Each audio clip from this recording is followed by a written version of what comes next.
Buenas, galera. Tudo certo então para nossa parte 2 do nivelamento? Tudo tranquilo com vocês, né? Vamos para a segunda parte aí que a gente ainda vai trabalhar um pouquinho até mesmo de geografia física, um pouco de orientação e falar até um pouquinho de economia e outras coisas a mais, né? Mas coisas bem básicas aí daquilo que a gente gostaria de quando você visse uma imagem ou lembrasse de um número, tivesse aí alguma lembrança de aquilo estar correto com aquilo que você viu em filmes, daquilo que você viu em aulas e tal, né? Ter aí um certo, digamos assim, conhecimento básico que é muito importante para a geografia para a gente ter evolução nos nossos estudos, beleza? Vocês estão prontos então, né? Are you ready? Beleza? Beleza? Então vamos lá, gente. Vamos continuar, mas vai com calma, relaxa. Nesse momento, com essa imagem aqui do lado aqui, eu acho que a galera, os colorados devem estar um pouco bravos comigo. Mas é só para vocês se acalmar, né? Não se adiantar muito. Espera com calma aí que as coisas acontecem, né? Assim como os colorados, né? Quem esperou 41 anos pode esperar mais um ano para ser campeão brasileiro. Agora eu arranjei um monte de inimigo, né? Mas futebol não depende da gente, né? É só uma brincadeira, né, gente? Vamos lá, relaxa mesmo e vamos tranquilo. Lá vem a primeira pergunta, então. Qual dos locais abaixo podemos encontrar a vegetação com maior número de espécies? Né? O que é considerado uma vegetação heterogênea. Quando a gente encontra uma vegetação com muitas espécies, a gente chama de vegetação heterogênea. E quando é vegetação que a gente tem uma ou duas espécies dominantes, né? Não tem aquela variedade muito grande de espécies, a gente chama de vegetação homogênea, ok? Então vão aparecer os números aí para vocês e eu vou dar um tempinho então para vocês escolherem qual dessas 4 locais aí é que pode possuir então a vegetação com o maior número de espécies possíveis aí, ó. Vamos lá.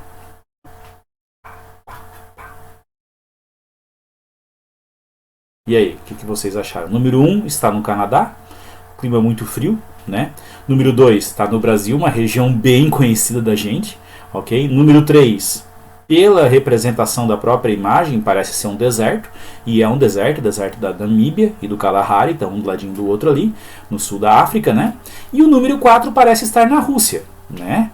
Na verdade, a resposta certa é, obviamente, o número 2, que está bem em cima da onde? Da floresta amazônica, né? Uma floresta extremamente quente o ano inteiro, média térmica de 28, 27, 26 graus Celsius o ano todo, praticamente não há inverno, né? Um ambiente extremamente úmido, né? Apesar de estar no interior do continente, vocês podem observar o mouse acompanhando, ó, quando a gente fala em lugares do interior do continente, geralmente onde tem mais desertos, onde é mais difícil chegar a umidade vinda dos oceanos. Porém, o número 2 aqui, apesar de estar no meio do continente, aqui no meio da América do Sul, eu tenho justamente aqui a maior bacia hidrográfica do mundo, né? A bacia do rio Amazonas, que inclusive é o maior rio do mundo em comprimento, é o maior rio do mundo em número de afluentes, é o maior rio do mundo em quantidade de água, de vazão de água, tudo isso. Então toda essa umidade faz com que o número de espécies seja muito grande, né? Como vocês podem ver nesse infográfico aqui, ó, vocês vão se acostumando muito com essa palavra, né, nas aulas aí e tal, porque o infográfico ele é muito bacana, pois ele traz uma informação para nós em forma de gráfico, né, com uma grande quantidade de informações de uma forma um pouco diferente um pouco daqueles gráficos de pizza, né, quando tem aquelas divisões, tantos por cento isso, tantos por cento aquilo, facilitam a leitura? Facilitam, né, os gráficos de barrinha, ou os gráficos daqueles que tem os risquinhos, esse gráfico aqui é um pouco diferente, mas ele traz uma quantidade de informação muito bem elaborada, com até mesmo uma melhor interpretação, assim como é o objetivo dos gráficos, ok? Então, por exemplo, vocês podem ver aqui, que lá na parte de baixo do gráfico eu tenho o que? Aumento de umidade, né? E diminuição de umidade, ou seja, ele botou aqui diminuição hídrica, né? Mas, ou seja, diminuir a quantidade de água. Então vocês podem ver que conforme eu vou diminuindo a quantidade de água, menor vai sendo o número de espécies, ok? Quanto maior a quantidade de água, maior o número de espécies. Acontece também com a questão de temperatura, que está nessa parte aqui, ó, onde está o mouse lá. Ó. Conforme vai indo para cima na pirâmide, nessa representação aqui, menor vai sendo a temperatura. E conforme vai indo para baixo, maior a temperatura, que é justamente o que está escrito aqui. Ó. Conforme vai indo para baixo, vai aumentando a temperatura. Conforme vai indo para cima, vai diminuindo. Então, justamente, é quase que uma reação diretamente proporcional à umidade. Quanto mais úmido, mais espécies. Quanto menos úmido, menos espécie. Quanto mais frio, menos espécie. Quanto mais quente, mais espécies. Então essa região aqui, ó, lá onde está o mouse aqui, ó, onde está o mouse circulando, é a região onde eu tenho a maior umidade e a maior temperatura. Obviamente, onde eu tenho maior diversidade de espécies, né? Então aqui, ó, ambiente quente e úmido, muitas espécies. Ambiente quente é um deserto, mas não é muito úmido, né? Eu tenho aqui um ambiente que é um pouco úmido, mas é muito frio, então poucas espécies. O mesmo no 4, pode ver que eles estão mais ou menos na mesma latitude aqui, ó, mais ou menos na mesma linha, certo? O número 4 aqui representa basicamente a maior floresta do mundo, né? Que é a floresta da Sibéria. Muita gente se engana com a floresta amazônica. Sim, a floresta amazônica é a maior floresta em quantidade de espécies, ok? Até mesmo em quantidade de árvores, digamos assim, até de uma outra forma poderíamos dizer assim, né? Porque é uma vegetação muito mais fechada, né? A concentração é muito maior. Mas, falando em território ocupado no mundo, a floresta da Sibéria, que é onde está circulando o mapa ali, basicamente dominada por pinheiros, é a maior vegetação do mundo. Então a pergunta era, qual dos locais abaixo podemos encontrar a vegetação com maior número de espécies? Quem respondeu o número 2 acertou, né? E esse aqui eu trouxe um infográfico para vocês, mas, né, se vocês não tiveram uma aula sobre isso aí no ensino fundamental de vocês, a gente vai ter aula sobre isso aqui em geografia, beleza, gente? Pergunta número 2. Qual dos locais abaixo deve possuir a menor média de temperaturas? Certo? Eu não estou falando a menor temperatura atingida ao longo do ano, mas é a menor média, considerando, olha aqui entre parênteses, ó, considerando a mesma altitude entre eles, ok? Porque vocês, não sei se vocês estudaram, né? Mas quanto mais, mas é uma coisa meio bem simples de a gente sempre lembrar, e quanto mais alto o lugar, mais frio, ok? Então aqui a gente vai considerar a mesma altitude, mas qual deles, distribuídos ao longo do planeta aí, deve ser o lugar com as temperaturas mais baixas? Eu tenho o número 1 aqui no continente africano, eu tenho o número 2 aqui na América do Sul, né, basicamente aqui entre Uruguai e Argentina, aqui mais ou menos nessa região dos Estados Unidos, próximo ao Canadá, e o número 4 na Rússia. Nossa, quando eu falei Rússia, vocês já devem ter imaginado que vocês acertaram, né? Obviamente é o número 4, porque de todos é o lugar mais afastado de quem? Da linha do Equador, ok? Como a gente falou dessas linhas no vídeo passado, vamos ver se vocês lembram, né? Essa é a linha do Equador que divide o mundo em hemisfério norte e hemisfério sul. Qual que é essa linha? Qual que é o nome desse trópico? Né? Se está acima, próximo aos Estados Unidos, trópico de Câncer. Lá o de baixo é o contrário, é o trópico de Capricórnio, ok? Qual que é o nome dessa linha que apareceu agora? Ó, vou apagar ela, vai aparecer de novo. Apagou, apareceu. Qual que é o nome dessa linha? Círculo Polar Antártico, porque o de cima é o Ártico, certo? Ártico lá em cima, Antártico aqui. Lembra que aqui no sul, aqui no nosso país, a gente tem o Guaraná Antártica, né? Então aqui embaixo é o Antártico e lá em cima é o Ártico. Qual que é a grande função, né, especial da gente saber o nome dessas linhas? Justamente porque, de acordo com a localização no mapa, não levando em consideração a altitude, a gente consegue ter mais ou menos uma ideia se aquele lugar é quente o ano todo, se é frio o ano todo, ou se tem as 4 estações bem definidas, certo? Porque esse número 1 aqui, ó, desculpa, número 1 não, onde apareceu em vermelho, na verdade pega toda a região aqui, né, entre os trópicos, ó, tá entre o trópico de Câncer e entre o trópico de Capricórnio. Ok? Essas linhas definem onde o Sol bate de forma oblíqua, né? Nos solstícios, ou seja, quando começa o verão e quando começa o inverno em cada uma das regiões e cada uma aí dos hemisférios do planeta. A gente vai ter aula sobre isso, vai ter uma explicação melhor sobre isso, mas vamos lembrar. Entre os trópicos eu tenho um clima tropical, basicamente quente o ano todo. Entre o trópico de Capricórnio, de Câncer, desculpa, entre o trópico de Câncer, não posso me confundir, né? O professor de geografia não pode se confundir. Entre o trópico de Câncer e o Círculo Polar Ártico, eu tenho a chamada zona temperada norte, ou só clima temperado, porque aqui embaixo eu também tenho uma zona temperada.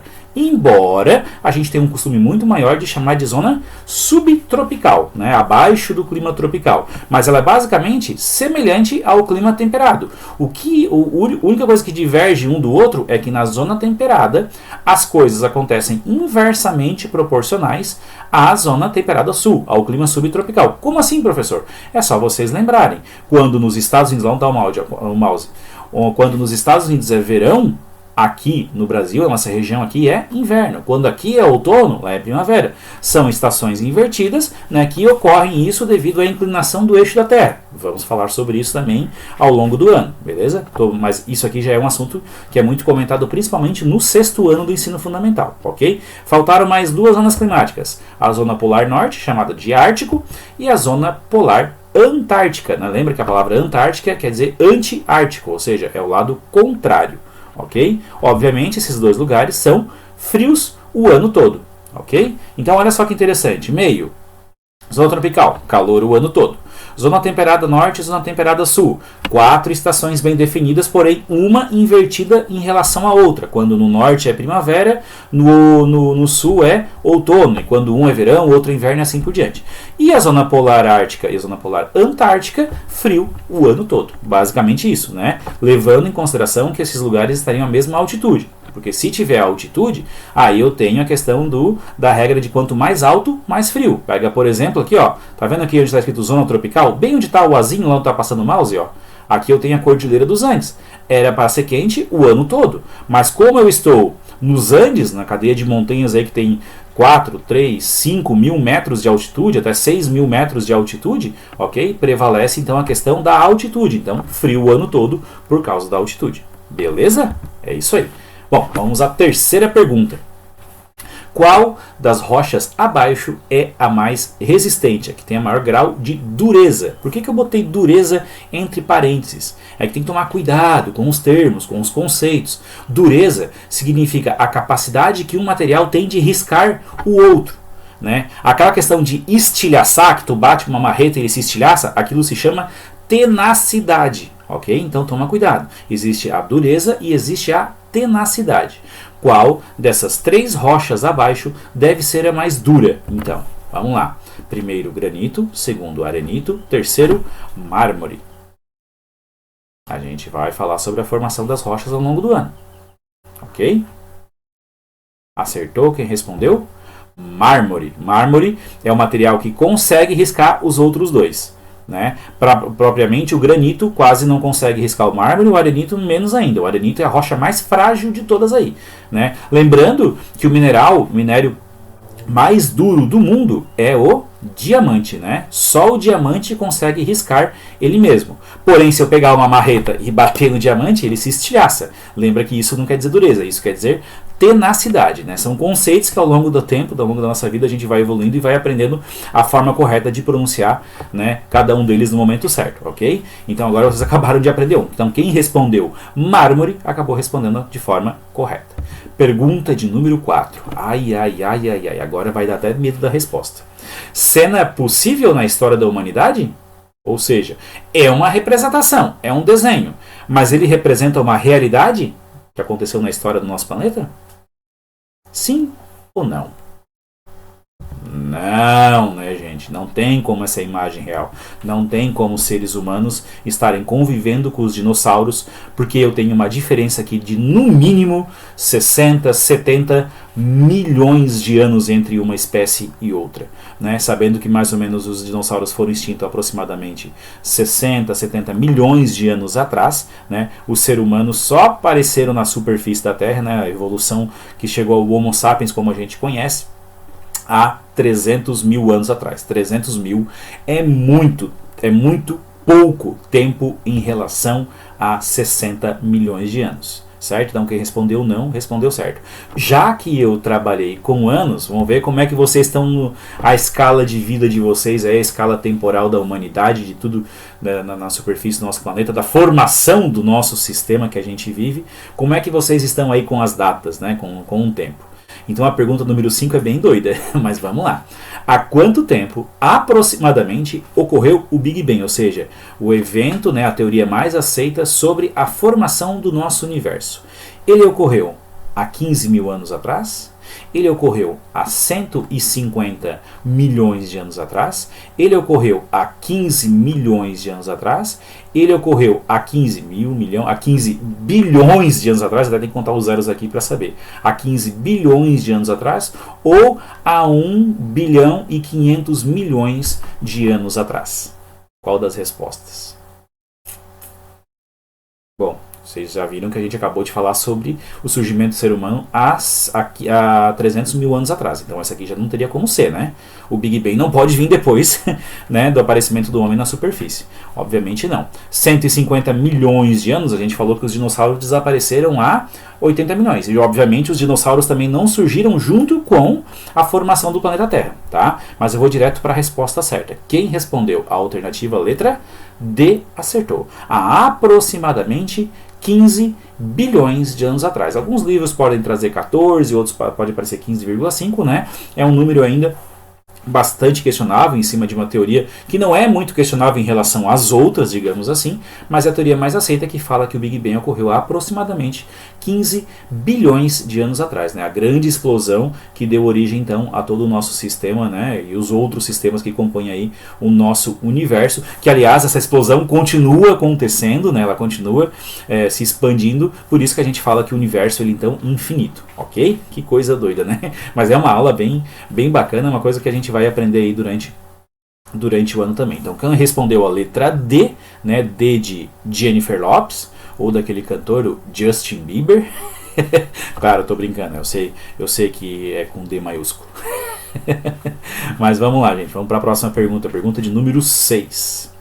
País com a segunda maior população mundial, ou seja, qual é o segundo país com a maior população do mundo? O primeiro todos sabem, é a China.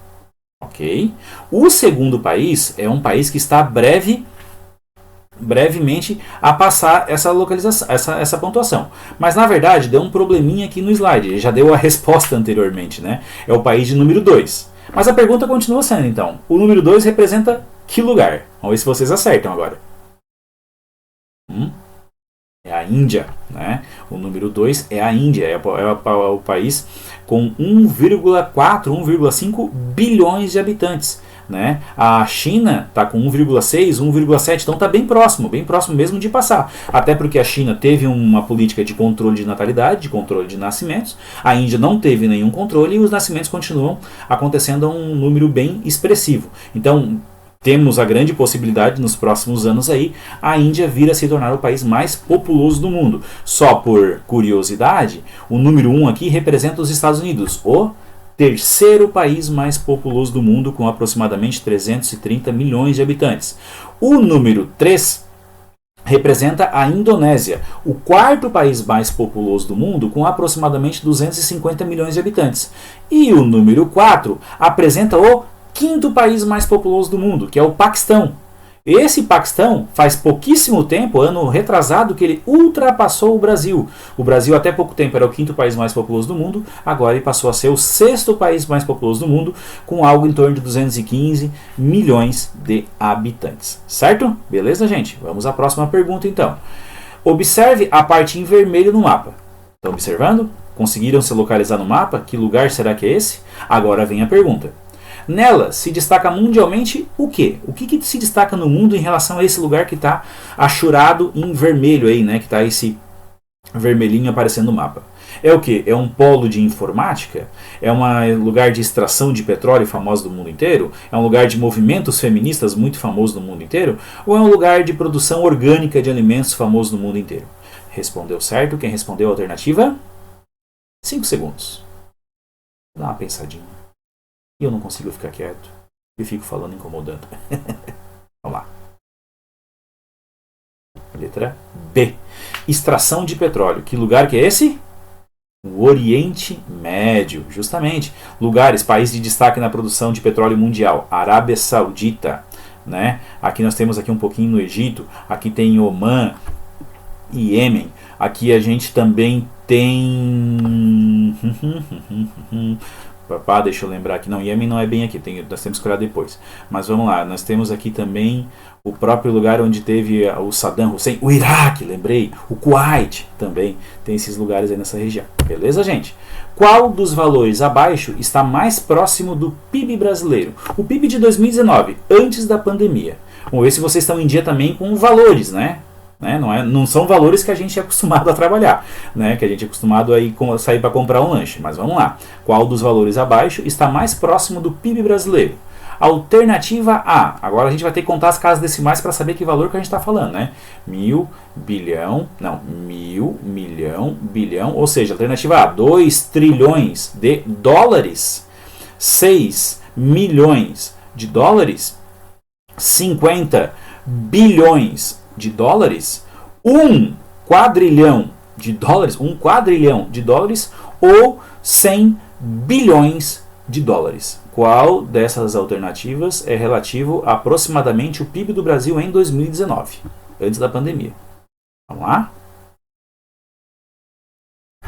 Alternativa correta, letra A, 2 trilhões de dólares. Algo em torno de 1,89, 1,9 trilhões foi o PIB do Brasil em 2019. Só para vocês fazerem uma comparação, em 2019 a gente era a nona maior potência mundial, ok? Os Estados Unidos ainda continuam em primeiro, né? A gente está falando aqui em 2019, ó. Estados Unidos 21 trilhões de dólares, depois vem a China com 14.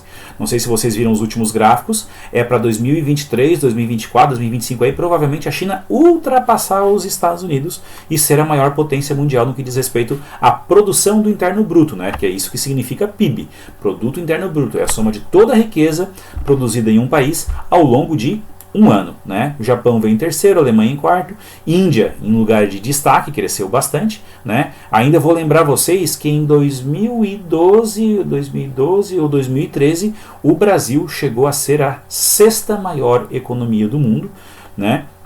A gente vem caindo as posições, até mesmo agora 2021 a gente está como 13º, nem aparece entre os 10 maiores economias do mundo. Lembra, a gente está falando de produção de riqueza, a gente não está falando em qualidade de vida, porque a gente pode ser um país que produz muita riqueza, né? Mas muita dessa riqueza é investido fora do Brasil, porque são multinacionais, ou seja, o dinheiro volta para as matrizes, onde é a sede dessas empresas que ganham dinheiro aqui, e a gente também tem um grave problema de desigualdade social, certo? A gente está falando em produção de riqueza, não está falando em qualidade de vida. Ok? Se for falar em qualidade de vida mesmo, daí a gente despenca bastante, né? Eu até soltei um sorrisinho aqui, mas não é rir para não chorar, né, gente? Mas enfim, é um problema recorrente no nosso país essa questão da desigualdade, né? E a falta de várias questões básicas aí de saúde, de segurança e tudo mais, principalmente de educação, né? Que é a base para resolver todos os outros problemas. Ok, gente? Então em 2019 a gente era o nono país em produção de mercado interno bruto, né, no produto interno bruto, o PIB, e a gente era a nona maior economia, ok? Então a resposta certa era 2 trilhões de dólares, ok, gente? Pergunta 9. Você já ouviu falar em Vale do Silício? O que esta região remete? Ou seja, o que ela lembra você quando fala em Vale do Silício? Já ouviram falar? Qual das alternativas? Será que é um lugar onde tem muita extração e fábricas de vidro? Será que é uma indústria cerâmica de ponta? Né? Será que é um lugar onde tem muitas empresas do ramo de tecnologia? Será que é a casa da moeda onde fabrica o dólar? Né? Será que é o centro de troca, de comércio, de exploração de pedras preciosas? Respondeu certo. Quem respondeu a alternativa? Letra C.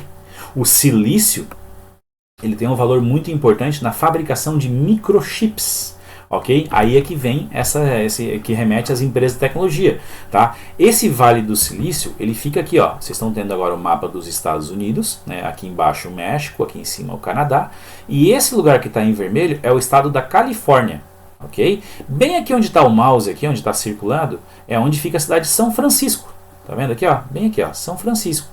E ali em São Francisco tem várias pequenas cidades ao redor ali, né? Até tem uma localidade ali chamada Santa Clara, como aparece aqui, que é o Vale do Silício propriamente dito, ó, lá aparece aquela ponte, a ponte famosa de São Francisco, lá onde está o mouse lá, ó, a Golden Gate, que a gente falou até dela na última aula, né? Aqui vocês têm então a distribuição de grandes empresas e pequenas empresas que já são, de certa forma, têm um reconhecimento mundial no ramo de tecnologia, ok? Vocês podem visualizar aqui, por exemplo, marcas famosas como o Google, olha lá o mouse, ó, Google, HP, Nokia, né? A Nokia eu acho que até já declarou falência, não existe mais. Mas enfim, foi muito famosa durante um bom tempo da história aí, né, da comunicação.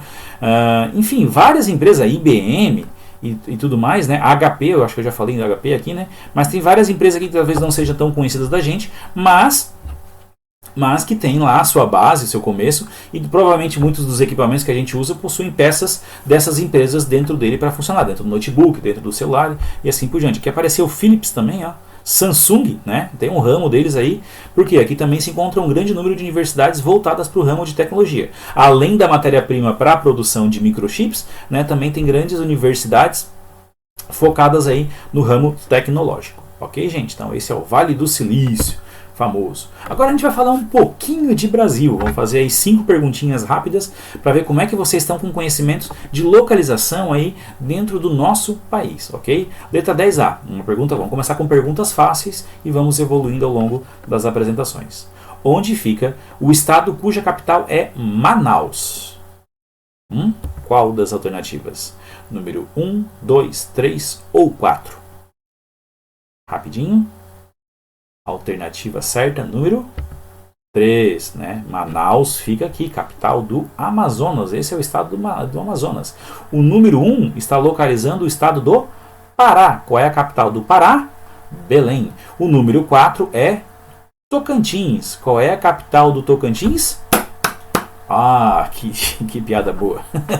Palmas, né? E o número 2 apresenta aqui o estado do Mato Grosso. A capital é Cuiabá. Muito cuidado o dia que vocês forem viajar e forem aqui para o Mato Grosso do Sul e falar só que o nome do estado é Mato Grosso. Existe uma divergência muito grande aqui, porque eles não gostam, porque eles dizem que eles são Mato Grosso do Sul, não é Mato Grosso, aqui é Mato Grosso do Sul. Tá? Então, só para lembrar vocês, né? E o Mato Grosso do Sul, a capital então é Campo Grande. Então, respondeu certo quem disse a alternativa número 3. Pergunta 10B. Onde fica o estado que possui a sigla PR? PR é o número 1, 2, 3 ou 4?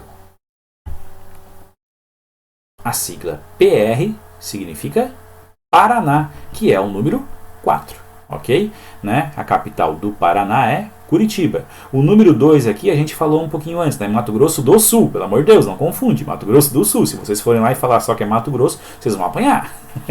Tá? E a capital aqui é Campo Grande. O número 3 é o estado do Maranhão. Aqui a capital é São Luís. Né? E o número 1 é o estado do Amapá, cuja capital é Macapá. Espero que quando eu esteja respondendo aí, vocês até estejam respondendo antes mesmo do professor. Mas, né, uma coisa que a gente gosta muito é pelo menos lembrar as principais capitais. Aqui não estão entre as principais, mas eu vou enumerando e citando para vocês se localizarem, ok? Pergunta 10C. Qual dos números aponta um estado da região Centro-Oeste? Qual desses números está representando um dos estados da região Centro-Oeste do nosso país? Número 1, número 2, número 3 ou número 4? Vamos lá.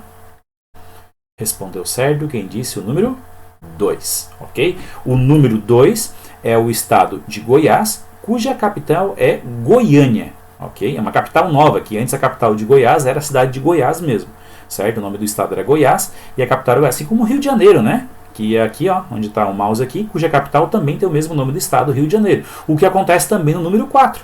O número 4 é o estado de São Paulo e a capital de São Paulo é a cidade de São Paulo. Ok? Número 2, então, é o estado de Goiás, cuja capital é Goiânia, que pertence à região Centro-Oeste. Número 1, estado de Roraima ou Roraima.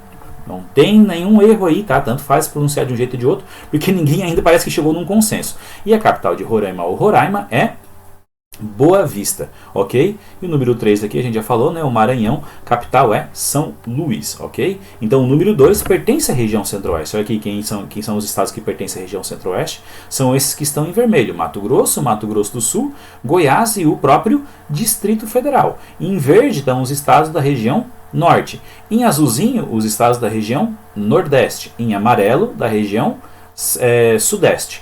e em laranja da região sul. Essa é a divisão que a gente mais conhece do nosso país, de acordo com as cinco de acordo com as 5 regiões do IBGE, Instituto Brasileiro de Geografia e Estatística. A gente está muito acostumado a essa divisão regional, principalmente quando a gente olha questões climáticas, né, mesmo na previsão do tempo, e várias subdivisões que aparecem aí do governo, sempre aparece essa subdivisão aí mais famosa, mas existe uma outra divisão aí, não sei se é de conhecimento de alguns de vocês, que é a divisão em complexos regionais, que divide o Brasil em só 3 regiões. Região amazônica, que seria a área natural de domínio da floresta amazônica, né? Claro que tem muita devastação, obviamente, a floresta amazônica já não consegue ocupar tudo isso aqui, mas naturalmente era o que ela ocupava. A região centro-sul, né, onde a gente tem uma maior força econômica, e a região nordeste, né, uma questão um pouco diferenciada aqui da região centro-sul, com a questão mais envolvendo os problemas derivados da seca e assim por diante, ok? Então a gente tem a divisão do IBGE, que é a mais comum, 5 regiões, e a divisão em complexos regionais, que são 3 só regiões dividida dessa forma, ok? Pergunta 10D. Quais as siglas e capitais dos estados enumerados? Ai, ai, ai, vamos lá. Número 1. Qual é a sigla desse estado? Primeiro, que estado é o número 1? É a Bahia. Capital, Salvador. Sigla, BA. Número 2. Opa, bem embaixo da Bahia. Qual é esse estado? Minas Gerais. Qual é a sigla? MG. Qual é a capital de Minas Gerais? Belo Horizonte, né? A chamada BH que eles chamam. Mas BH nas siglas. Desculpa, a sigla da Bahia eu confundi, ó. A sigla da Bahia é BA. Falei errado, desculpa. Né? Ou falei certo, não lembro agora. Mas só para se eu citei errado, agora não estou lembrando. Mas a sigla da Bahia é BA, né? Não é BH, é BA, tá? Desculpa. Para não ter que editar o vídeo e cortar essa parte, né? Vocês vão lembrando. A sigla da Bahia é BA e a capital é Salvador. Número 2, Minas Gerais, capital Belo Horizonte e a sigla é MG. Número 3, São Paulo, sigla SP, capital São Paulo. Essa é fácil, né? SP, São Paulo, SP. Ok? E o número 4, ai, ai, ai, é ele. Motivo de muita gente querer fazer gracinha, mas não menos importante do que nenhum outro estado brasileiro, ok? O estado do Acre, sigla AC, capital Rio Branco. Certo, gente? É isso aí. Beleza? E a 10ª e última pergunta, segunda cidade mais populosa do Nordeste. Se eu estou perguntando a segunda, é porque eu já vou responder de cara qual é a primeira. É justamente aqui onde estava o número 1 antes na questão anterior, que é a Bahia, Salvador. Ok? Com 2,8 milhões de habitantes, né? A capital Salvador. Agora, qual é a capital nordestina? Obviamente, já vou responder para vocês que é uma capital do Nordeste. É a segunda cidade mais populosa dessa região. Número 1, número 2, 3 ou 4? Vocês se situaram? Eu sei, essa aqui dificultou bastante porque a região nordestina, como tem estados muito pequenos e muito próximos uns dos outros, fica um pouco difícil, né? Mas respondeu certo quem disse o número 2, que é a cidade de Fortaleza, com 2,6, 2,7 milhões, bem próximo da capital Salvador aqui da Bahia, né? A cidade de Fortaleza, capital do Ceará, a sigla é CE, né? É a segunda cidade mais populosa do Nordeste. O número 1 aqui, volta, de novo, já falamos desse estado, é o Maranhão, né? A capital do Maranhão é São Luís. Número 3 está se referindo a esse estado compridão aqui, em relação aos outros vizinhos, que é o estado do Pernambuco, cuja capital é Recife. E o número 4 é o estado de Sergipe, cuja a capital é Aracaju, né? O número 4. Certo, gente? Então é isso, terminamos esse trabalho aqui para vocês se reconhecerem, né? Ver como é que está o nível de geografia de vocês. Eu coloquei bem aqui embaixo, aqui do meu ladinho aqui, ó, né? O link do jogo. Não é que vocês vão clicar no vídeo, nos comentários, na descrição desse vídeo aqui embaixo, vocês clicam ali em ver mais, né? Vai ter uma descrição ali, vai ter o link de um jogo bem simplesinho, bem, não é nada demais, mas só para vocês começarem aí, se vocês se sentiram muito perdidos, né? De acordo com o nome do estado, tem um quebra-cabeça da América do Sul, tem um quebra-cabeça do Mapa Mundi e tem um quebra-cabeça dos estados brasileiros, para vocês mais ou menos só fazer uma brincadeirinha ali, alguma coisa, para ir montando os estados e dar uma evoluída aí, caso vocês se sintam muito perdidos ainda. Beleza, gente? Um abraço para vocês, até a próxima.